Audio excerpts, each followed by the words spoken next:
Hello students, তোমরা যারা অঙ্গনওয়াড়ি কর্মী সহায়িকার পরীক্ষার প্রিপারেশন নিচ্ছ তাদের অনেকেই আমাদের কাছে বলেছিলে যে একটা প্রবন্ধ রচনা লিখিয়ে দিতে মা ও শিশুর স্বাস্থ্য সম্বন্ধিত। ঠিক আছে, তার সাথে সাথে আমরাও কিছুটা পর্যালোচনা করে দেখলাম যে এই রচনাটা সত্যি খুব ইম্পর্টেন্ট। আমাদের কাছে নারী ক্ষমতায়ন বিষয়ক যে রচনা সেটা কিন্তু অলরেডি ICDS রচনার যে ফোল্ডার আছে সেখানে গেলে তোমরা পেয়ে যাবে। এই রচনাটার যে পিডিএফটা সেটা আমরা আমাদের এই যে অঙ্গনওয়াড়ি কর্মী ও সহায়িকার যে স্টাডি ম্যাটেরিয়াল সেকশন আছে, যারা অলরেডি পারচেস করেছো এবং এই ভিডিওটা দেখছো তারা এই স্টাডি ম্যাটেরিয়াল সেকশনে গিয়ে কিন্তু এই রচনার সেকশনে গেলে পরে এই পিডিএফটা তোমরা ওখানে পেয়ে যাবে।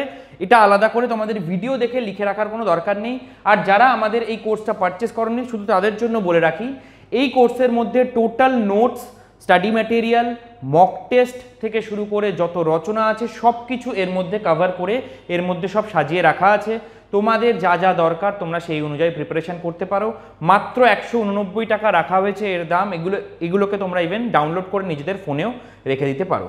ওকে, তো যদি নিতে হয় তাহলে কল করতে পারো 9088890010-তে। খুব ইম্পর্টেন্ট একটা রচনা আমরা এখন স্টার্ট করতে চলেছি। ধীরে ধীরে রচনাটা বুঝবো আমরা এবং সেই অনুযায়ী ইনকেস যদি আমি পরীক্ষার সময় তোমরা যদি লিখে নাও এবং যদি মুখস্থও না করো তাহলেও যাতে লিখে আসতে পারো সেরকমভাবেই আমি তোমাদেরকে বোঝানোর চেষ্টা করব, যাতে পরীক্ষার হলে কমন না পেলেও তোমরা লিখে আসতে পারো। যদি বা মুখস্থ করে নাও যাও তাহলেও তোমরা লিখে আসতে পারো। প্রথম কথা হচ্ছে, তোমাদের যে রচনাগুলো লিখতে হয় সেটা কিন্তু 150 ওয়ার্ডের। আমি কিন্তু এটা মোটামুটি 250 ওয়ার্ডের কাছাকাছি রেখেছি। কেন রেখেছি? তোমাদের দরকার অনুযায়ী যতটা তোমরা মনে রাখতে পারছো সেই অনুযায়ী কাটছাট করে কিন্তু তোমরা লিখে নিতে পারো। রচনাটা ভেরি ভেরি ইম্পর্টেন্ট এবছরের অঙ্গনওয়াড়ি কর্মী সহায়িকা পরীক্ষার জন্য। ওকে, তো শুরুতেই আমরা একটা কোটেশন দেব। কোটেশন দিলে কি পড়াটা দেখতে ভালো লাগে বা রচনাটা একটু ডিফারেন্ট হয়ে যায় অন্যদের লেখার তুলনায়।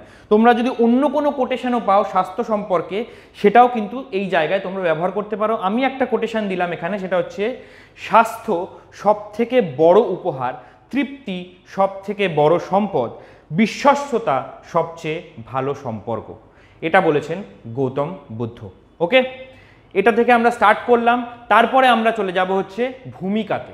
ভূমিকার মধ্যে আমরা কি করব, যে কোনো টপিক বা যে কোনো রচনার যখন আমরা ভূমিকা লিখি তখন পুরো ঘটনাটার মধ্যে কি কি জিনিস ঘটতে চলেছে বা কিভাবে আমরা জিনিসটাকে আনফোল্ড করব বা ওপেন করব, পুরো ডিসকাশনটাকে আমরা ভূমিকাতে ওপেন করব। তারপরে স্টেপ বাই স্টেপ আমরা জিনিসগুলোকে ডিসকাশন করব। তাহলে ভূমিকার কাজ কি, রচনার মধ্যে যে ডিসকাশনটা করব বা যেই জিনিসটা নিয়ে আমরা বলবো সেটাকে ওপেন আপ করো, অর্থাৎ কি কি অ্যাসপেক্ট আছে, তার কি কি জিনিস সম্পর্কে আমরা আলোচনা করতে চাইছি সেই জিনিসটাকে আমরা ওপেন আপ করব এই ভূমিকাতে। তাহলে প্রথমে ভূমিকাতে চলে আসি। ভূমিকাতে কি বলছি দেখো, আমরা জানি স্বাস্থ্যই সম্পদ, আর যেখানে আছে মা ও শিশুর স্বাস্থ্যের প্রসঙ্গ সেখানে আমাদের সকলকেই ওয়াকিবহাল থাকতে হবে। শিশুর লালন পালনে পিতা ও মাতা দুজনেরই ভূমিকা অতুলনীয়। মা একাধারে গর্ভধারিণী, স্তন্যদায়িনী, শিক্ষার্থীও বটে, স্নেহশীলা ও অভিভাবিকাও বটে। তাই শিশুর স্বাস্থ্য রক্ষায় মায়ের নিজের সুস্থতার বিষয়েও মাকে অত্যন্ত সচেতন ও দূরদর্শী থাকতে হয়। তাও ভাবতে অবাক লাগে আজও মাতৃমৃত্যুর অনুপাত প্রতি 1 লক্ষ জীবিত জন্মে 167, অর্থাৎ 1 লাখ মায়ের মধ্যে যারা জন্ম দিচ্ছে, প্রসূতি মায়েরা যারা জন্ম দিচ্ছে শিশু এবং তাদের জীবিত শিশু জন্ম হচ্ছে তাদের মধ্যে প্রায় 167 জনের কাছাকাছি মারা যাচ্ছে। এটা মোটামুটি এদিক ওদিক কম বেশি হয় প্রত্যেক বছর, কিন্তু মোটামুটি 150-র উপরেই থাকে। অর্থাৎ যদি আমাদের এটা মনে নাও থাকে বলে দেবে এরকমভাবে, প্রায় 150 জনের উপরে 1 লক্ষ যে জন্ম দিচ্ছে মায়েরা তাদের মধ্যে প্রায় 150 জন মা কিন্তু জন্ম দেওয়ার সময় বা তার কিছুদিনের মধ্যে মারা যাচ্ছেন। নেক্সট, প্রারম্ভিক নবজন্মের মৃত্যুর হার, অর্থাৎ যারা জন্মাচ্ছে জন্মানোর 6 মাসের মধ্যেই প্রতি জীবিত জন্মে, অর্থাৎ জন্মের অবস্থায় জীবিত থাকছে তারপরে 6 মাসের মধ্যে বা 1 বছরের মধ্যে মারা যাচ্ছে, এরকম সংখ্যা প্রায় 28। প্রতি 1000টা শিশুতে 28টা শিশু মারা যাচ্ছে। এটা কিন্তু খুবই সাংঘাতিক একটা ব্যাপার। অর্থাৎ যে প্রবলেমটা আছে সেই প্রবলেমটা আমরা ওপেন আপ করে দিলাম। এই হচ্ছে শিশু মায়ের স্বাস্থ্য, এই হচ্ছে শিশুর স্বাস্থ্য, আর এই হচ্ছে আমাদের কন্ডিশন। এবার কি করে আমরা সেই জায়গা থেকে বেরাতে পারি সেটা আমরা ডিসকাশন করব। তাহলে চলে যাই পরে। তাহলে স্বাস্থ্য কি এবং স্বাস্থ্যের সমস্যাটা কি? স্বাস্থ্য বলতে কেবলমাত্র আমরা শারীরিক বা মানসিক দিকটা দেখলে চলবে না। কি কি দেখতে হবে এখানে? সামাজিক, প্রারম্ভিক বিষয়টিও নজর দিতে হবে। যেমন মায়েদের শিশুর জন্মের আগে এবং পরে সঠিক পুষ্টি গ্রহণ করা। দেখো শুধুমাত্র যে বলা হচ্ছে যে একজন মা শিশু জন্ম দেওয়ার পরে তারপরে সঠিক পুষ্টি গ্রহণ করবে তাহলে কিন্তু হবে না, বা শুধুমাত্র শিশু জন্ম হওয়ার আগে অবধি সঠিক পুষ্টি গ্রহণ করবে তাহলেও কিন্তু হবে না। ঠিক আছে, তাকে এই কন্টিনিউয়াস প্রসেসটা ফলো করতে হবে, একটা সঠিক সুষম খাদ্যের ডায়েট তাদেরকে মেনটেন করতে হবে। ঠিক আছে, এখানে প্রথম লাইনে এটাই বলা হয়েছে। তোমাদের টপিকটা বুঝিয়ে দিচ্ছি যাতে তোমাদের গিয়ে রচনা মুখস্থ করার প্রয়োজন না পড়ে এবং ডাইরেক্টলি গিয়েও লিখে আসতে পারো। ঠিক আছে, তাহলে প্রথমে যদি চলে আসলাম স্বাস্থ্য কী ও স্বাস্থ্যের সমস্যা। এখানে আমরা চলে আসলাম হচ্ছে প্রথমে শিশুর জন্মের আগে অর্থাৎ যখন জন্ম হয়নি এবং জন্মের ঠিক পরে কিন্তু সঠিক পুষ্টি গ্রহণ করা মায়েদের পক্ষে জরুরি। নেক্সট, শিশুদেরকে সঠিক নিয়ম মেনে স্তন্যপান করানো। সেক্ষেত্রেও যারা প্রথমবার মা হচ্ছে তারা হয়তো সঠিক নিয়মকানুন জানে না, তাদেরকে অবগত করা, সেটাও কিন্তু বিভিন্ন এই যে আইসিডিএস ওয়ার্কার এবং হেল্পারদের কাজ।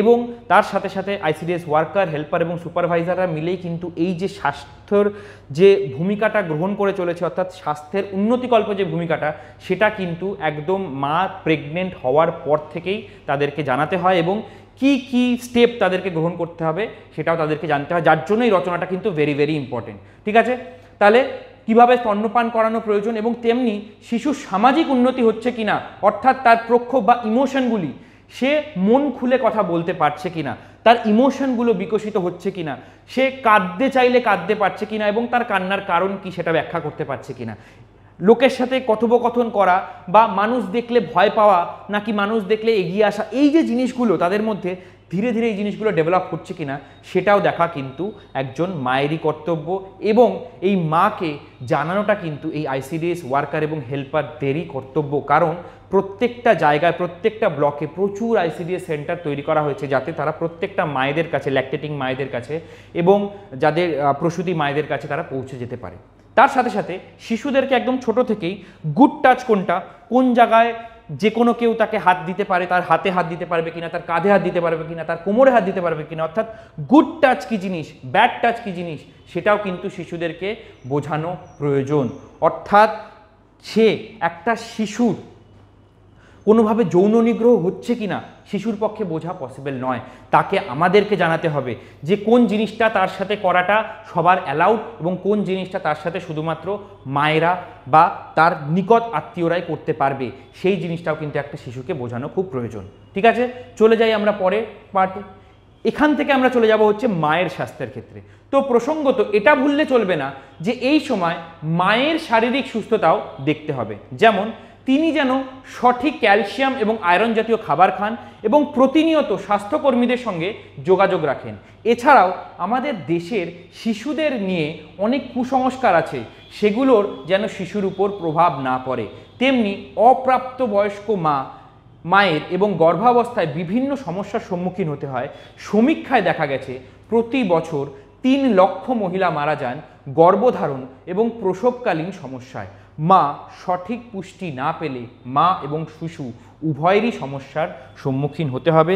তার সাথে সাথে আমাদেরকে এটাও মাথায় রাখতে হবে যে মা এবং শিশু যদি ডেভেলপ না হয় প্রপারলি, তাহলে কিন্তু পরবর্তীকালে গিয়ে সেটা আমাদের সমাজকেও অবক্ষয়ের দিকে নিয়ে যাবে। সব মানুষ যদি অসুস্থ হয়ে জন্মায় এবং তাদের স্বাস্থ্য সুরক্ষিত রাখার দায়িত্বও কিন্তু আমাদের সরকার বা গভর্নমেন্টের পক্ষে সম্ভব হবে না। জিনিসগুলো বোঝো, তাহলে রচনা আলাদা করে তোমাদেরকে মুখস্থ করে যেতে হবে না।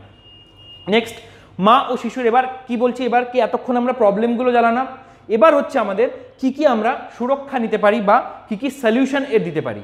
পরিচ্ছন্ন এবং সুস্থ থাকার পাশাপাশি নিম্নলিখিত পরামর্শগুলো মায়েদেরকে এবং মায়ের থেকে শিশুদেরকেও গ্রহণ করতে হবে। তার মানে কি কি জিনিস আমাদেরকে ফলো করতে হবে? গর্ভবতী মাকে নিয়মিত পুষ্টিকর খাবার খেতে দেওয়া এবং ডাক্তারি পরামর্শ নিতে হবে।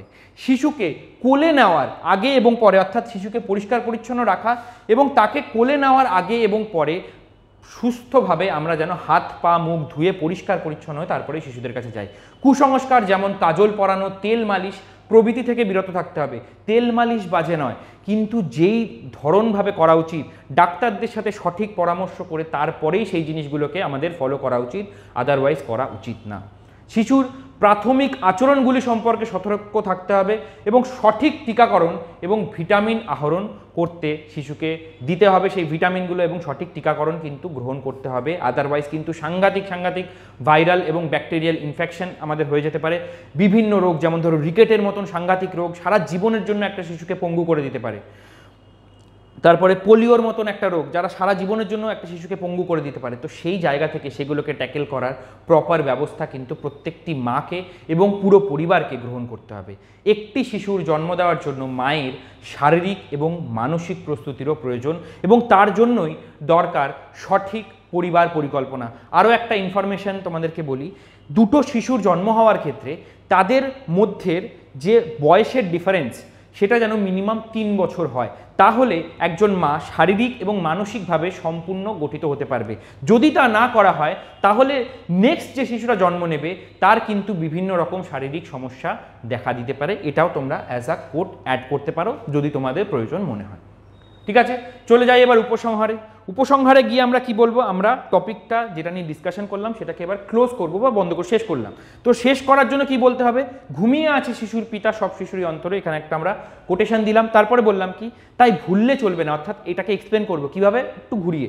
তাই ভুললে চলবে না, ওরাই আমাদের উত্তরাধিকার এবং পরবর্তী প্রজন্ম, ওদেরকে সুরক্ষিত রাখা প্রতিটি পিতা মাতার প্রয়োজন। তবে শিশুরা ছোটবেলায় যেহেতু অনেকটাই মায়ের উপর নির্ভরশীল, তাই মায়ের থেকে যত্ন আদরের পাশাপাশি তার ভাবাদর্শন, তার মা কিভাবে ভাবছে, তার মায়ের ইমোশনগুলো কিন্তু একটা শিশুকে এফেক্ট করে। তার মাকে কাঁদতে দেখলে পরে একটা শিশুকেও আমরা দেখি সে কাঁদছে, তার মানে কি, সে মা কিভাবে ভাবছে, তার মায়ের উপর কি এফেক্ট হচ্ছে, সেই জিনিসগুলো কিন্তু একটা শিশুর উপরেও এফেক্ট পড়ে।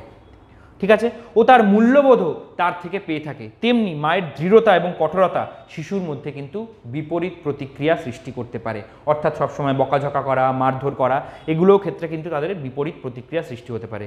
তাই মায়ের কর্তব্য হলো তিনি নিজেকে সুস্থ রাখবেন, যাতে কিনা আমাদেরকে একজন প্রকৃত আদর্শবান স্বাস্থ্যবীর অধিকারী প্রদান করে যেতে পারেন।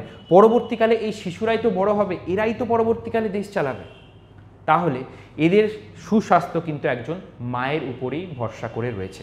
তো এইখানেই আমরা আমাদের এই রচনাটা শেষ করছি। রচনাটা তোমাদের কেমন লাগলো অবশ্যই জানিও, আর কোথাও কোনো যদি ভুল ত্রুটি হয়ে থাকে তার জন্য সরি।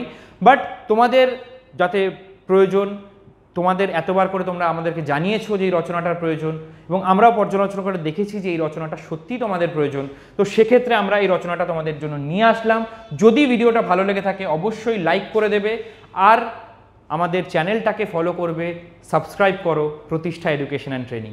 দেখা হবে তোমাদের সাথে নেক্সট ভিডিওতে।